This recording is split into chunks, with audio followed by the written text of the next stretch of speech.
بسم اللہ الرحمن الرحیم نحمدہ ونصلی ونسلم علی رسول الکریم اما بعد۔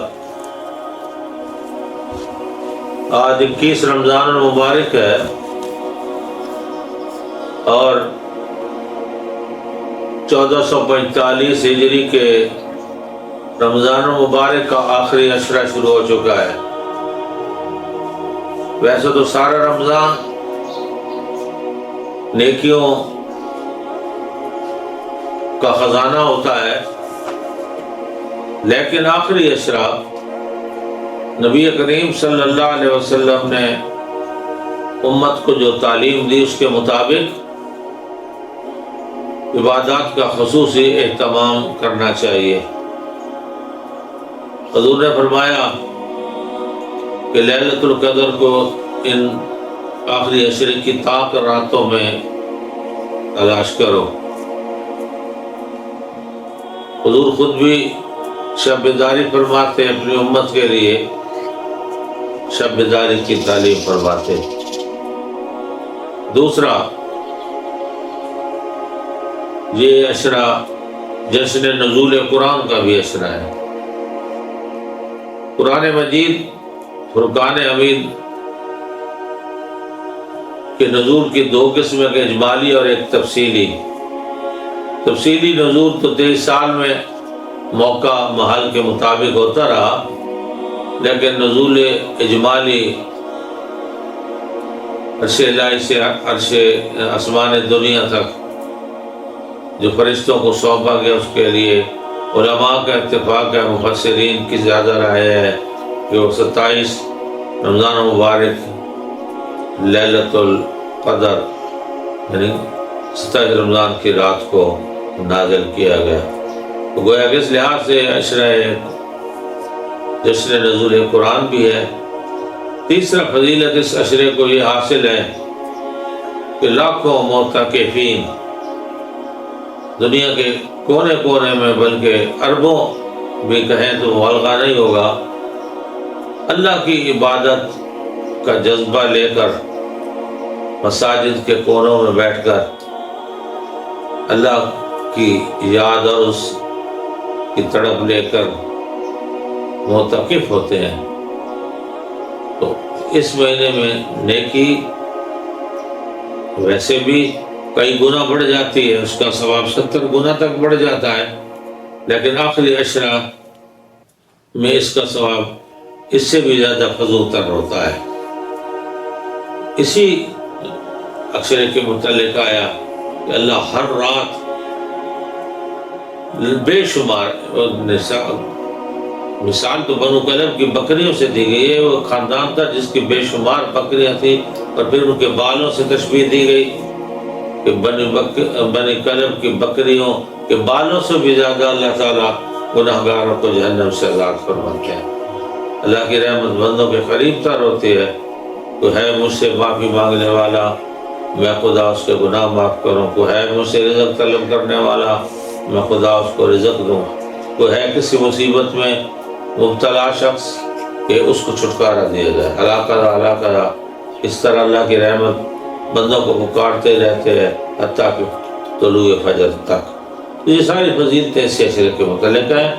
اس کو جاگ کر گزاریں، عبادت میں گزاریں، نوافل پڑھیں، تلاوت کریں، وظائف پڑھیں، اللہ سے لو لگانے، دل کو وتبتل الیہ تبتیلا کا خزانہ بنانے کے لیے اس آخری عشرے سے ضرور فائدہ اٹھائیں۔ میرے لیے بھی دعا کریں تو اپنے لیے بھی دعا کریں، آمین۔ آج کی جو حکایت ہے وہ بڑی پیاری ہے۔ مولانا روم ہمیں بڑے بڑے مسائل سمجھاتے ہیں تصوف کے۔ آج جو مسئلہ تصوف سمجھاتے ہیں وہ یہ ہے کہ قرآن میں آیا ہے ان مع العسر یسرا، بے شک تنگی کے بعد فراخی ہوتی ہے، امتحان کے بعد کامیابی ہوتی ہے، مشکل کے بعد آسانی ہوتی ہے۔ علماء تصوف یہ کہتے ہیں مت تصوف قال وجدان الخرا،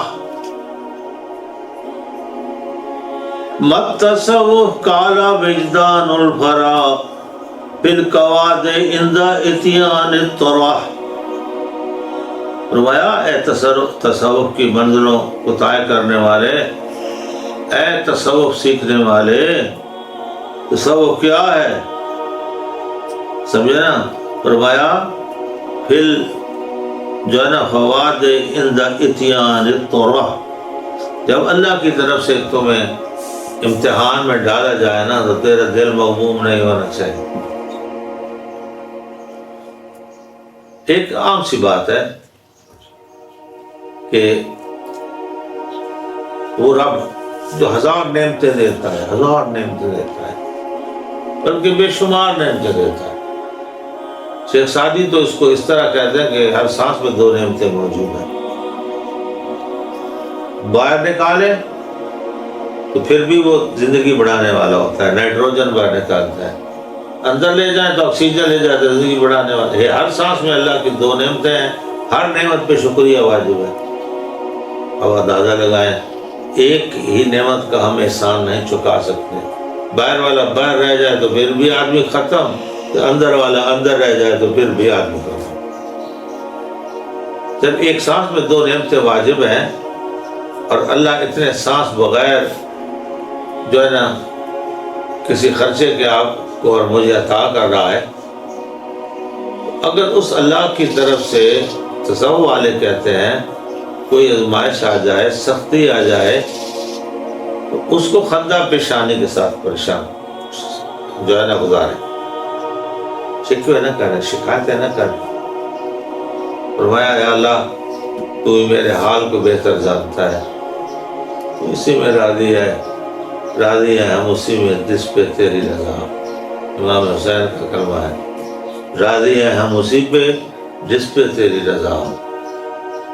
تو اس میں تو مولانا تو ایک حکایت بھی لکھی، وہ میں مختصر سنا دیتا ہوں کیونکہ اگر میں فارسی لوں گا بہت سا وقت اس پہ لگا جائے چلا جائے۔ مگر سلطان محمود غزنوی نے ایک دن سارے اپنے خادموں و غلاموں کو جو ہے نا اکٹھا کیا، انہوں نے یہ دربار لگایا، کوئی مسئلہ کوئی شکایت جس طرح لگاتے ہیں بادشاہ، انہوں نے کہا جی آپ ایاز کو ہم سے فضیلت دیتے ہیں، ہمیں یہ شکوہ ہے، کیوں دیتے ہیں؟ حالانکہ ہم ان سے خوبصورت ہیں، ہم اس سے اچھا کام کرتے ہیں، ہمیں شاباش نہیں ملتی تو اس کو آپ جو شاباش دیتے ہیں نا وہ اور طرح کی ہوتی ہے۔ سلطان نے کہا آپ میں اور اس میں فرق ہے، آپ میں اور اس میں فرق ہے۔ کہا جی بتائیے وہ کیسا فرق ہے؟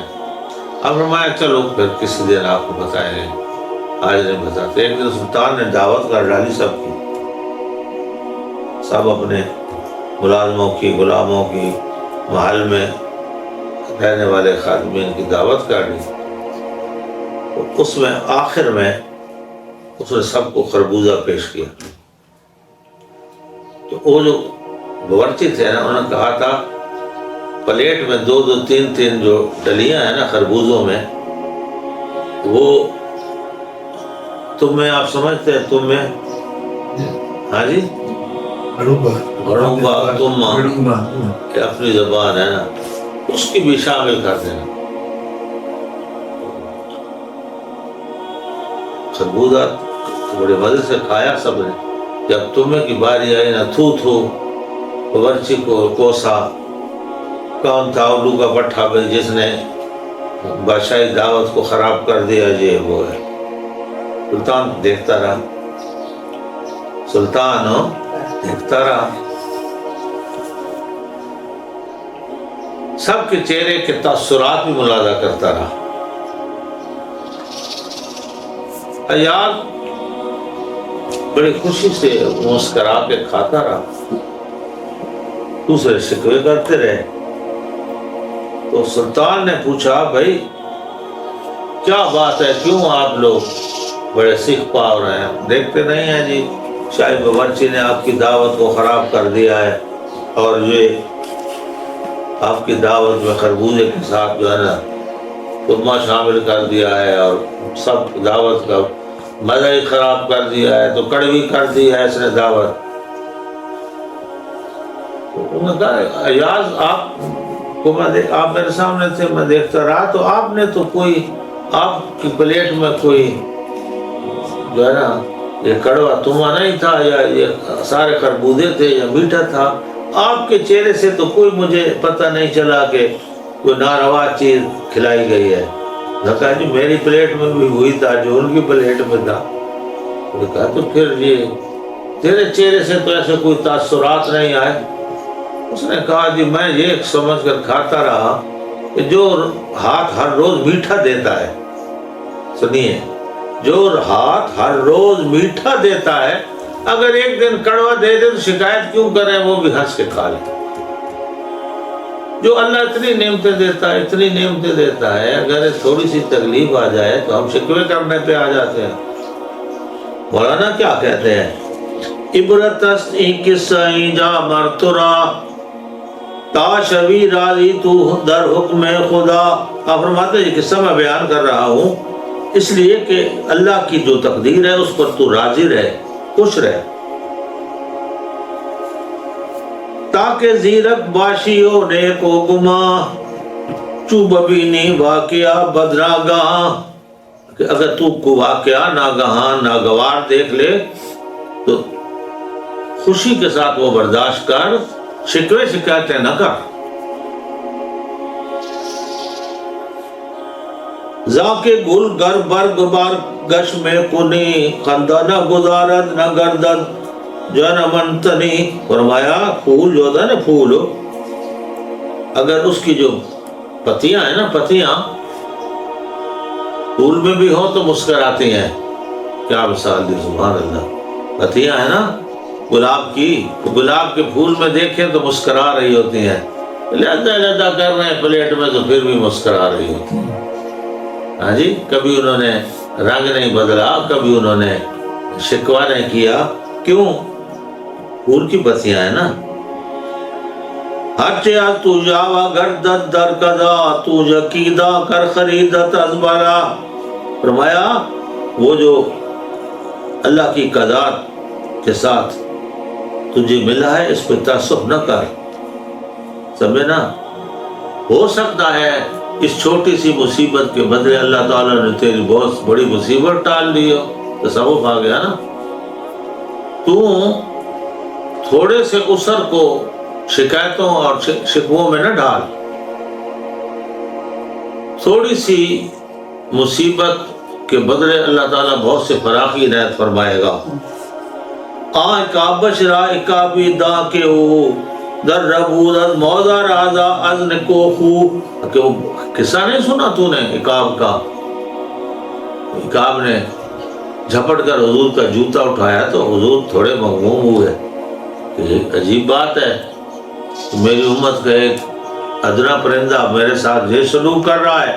اگر جب اس نے حقیقت کھولی تو پھر حضور بھی مسکرا پڑے. اسی طرح اگر تیرے اوپر کوئی مصیبت آتی ہے, کوئی آزمائش آتی ہے, کوئی بیماری آتی ہے, کوئی تکلیف آتی ہے, تو اللہ کا شکوہ نہ کیا کر. یہ تیری جو مصیبت ہے آئندہ آنے والی بڑی مصیبتوں کا کفارہ ہو جائے گی. گفت لا تاسو علی ما فاتکم, گفت لا تاسو علی ما فاتکم ان اتت سرحانہ اردہ شانکم. فرمایا جو نہیں ملا نا اس پہ افسوس نہ کر. ہم اسی طرح کرتے ہیں دوسرے دنیا کے معاملے میں, اپنے سے نیچے کو دیکھو, اوپر کو مت دیکھو, تاکہ تم خدا کے احسان مند رہو. اور دین کے معاملے میں اپنے سے اوپر دیکھو, نیچے مت دیکھو, تاکہ اس کی پیروی کرو. تصوف یہی کہتا ہے. اب ہمارے لیے یہ ہے جی, سائیکل موٹر والا کہتا ہے کار کو دیکھ کر میرے پاس کار ہوتی, کار والا کہتا ہے بڑا ماڈل ہوتا. ہاں جی, 1,00,000 روپے والا کہتا ہے میری تنخواہ 2 لاکھ ہوتی، 2 لاکھ والا کہتا ہے 5 لاکھ ہوتی، 10 لاکھ، یعنی قرآن بالکل نہیں ہے. تو کہتے ہیں لا تسوا لا مفاتکم، جو تم سے فوت ہو جائے نا اس پر غم نہ کر، سمجھے نا. پھر فرمایا کہ آپ کو پتہ ہے جو ہے نا اگر کوئی تیری جانور ہلاک ہو جائے، اس کا نقصان ہو جائے تو وہ بڑی سی تمہارا صدقہ ہو جاتا ہے، بڑی سی مصیبت کا مداوع ہو جاتا ہے. لے خرچے آخر شد غمگی مشاؤ، جا کے گر شد کو نہ آیت بازے نہ ہو. تو کچھ ضائع ہو جائے نا تو افسوس نہ کیا کر. اللہ کو یہ منظور تھا. کیوں؟ اگر وہ خدا جس نے پرانی گم کی ہے نا، جب تو صبر کرے گا اس کے بدلے تمہیں نہیں دے گا، تمہیں نہیں دے گا، اچھی دے گا. شکوے شکایتیں کرے گا نا تو پھر اس کے کتاب میں تو ناشکرہ لکھا جائے گا. شکر والا بن، ناشکرہ نہ بن. کہاں بلا دفع بلا ہائے بزرگو، وہاں زباں من اے زیانہ عیش شکر. آپ فرماتے ہیں وہ بلا، وہ مصیبت جو تمہیں آتی ہے وہ تمہارے اوپر سے بھاری مصیبتیں لے جاتی ہے، وہ تم سے بڑے مصیبت رفع کرتی ہے. راحت جا آمد ایجا فوت مال، مال چو آمد ایجا شد ببال. تو سب والوں کی زبان ہی ہو رہے، وہ کہتے ہیں مال چلا گیا ہے نا ارمان نہ کر، جو مال چلا گیا ہے ارمان نہ کر. اس کا ارمان کر جو پاس پڑا ہے، حساب تو اس کا دینا ہوگا نا. تو میں اس کا فکر کر جو تیرے پاس پڑا ہے. جو چلا گیا ہے نا تو اس کے جو ہے نا ارمان میں نہ گھل. تیرے جو ہے نا حساب سے ہو گیا، اللہ تعالیٰ نے تجھے اس کے حساب سے بچا لیا. اس حکایت کا جو خلاصہ ہے کہ ایک انسان چھوٹی آفتوں میں جب مبتلا ہو تو اللہ سے یہ دعا مانگے کہ یا اللہ مجھے بڑے امتحانوں سے بچا، مجھے بڑے امتحانوں سے بچا. اگر مال کی تھوڑی سی کمی آئی ہے تو شکوہ نہ کر، اے خدایا تو مجھے امتحان میں نہ ڈال، میں کمزور بندہ ہوں، مجھ سے یہ آزمائش نہ لے. ہماری تو آزمائش ہوتی نہیں ہے، ویسے ہم شکوے شکواں کرتے رہتے ہیں. تیسرا سب سے بڑی ہے کہ اگر آتا ہی ہے تو خندہ پیشانی کے ساتھ، جس طرح ایاز نے تمہ کھا کر انہوں نے کہا جس بادشاہ سے ہر روز میٹھا ملتا ہے چلو ایک دن کڑوا مل گیا تو شکوے کس کے.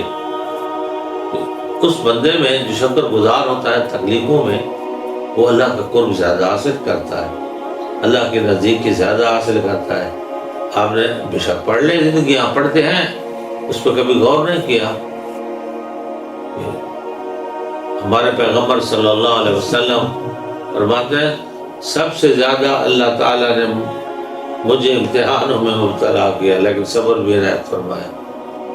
ذرا اسی بات کو سوچیں، امام حسین کو حضور کی جھولی میں دیا جا رہا ہے، وہ گٹی دینے کے لیے، گٹی دینے کے لیے. بڑی دعاؤں کے بعد ایک صاحبزادہ ملا بڑا خوبصورت، تو سیدہ نے وہ حضور علیہ السلام کی خدمت میں بھیجا. حضرت ام ایمن کہتی ہیں کہ جاؤ اس گٹی حضور سے ڈلواؤ.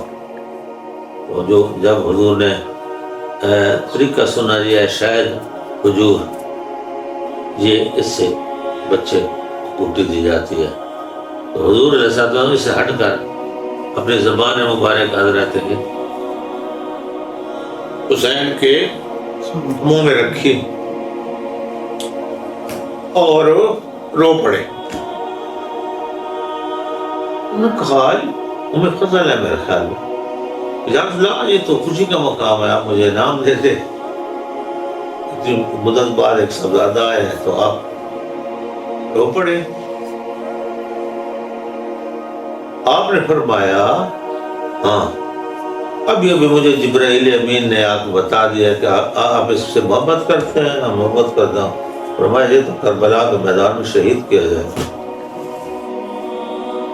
اور پھر وہ کربلا بھی دکھائی اور وہ مٹی بھی مجھے دی جس میں ان کا خون گرے گا، اور وہ خون آلود مٹی ایک شیشی میں بند ہے۔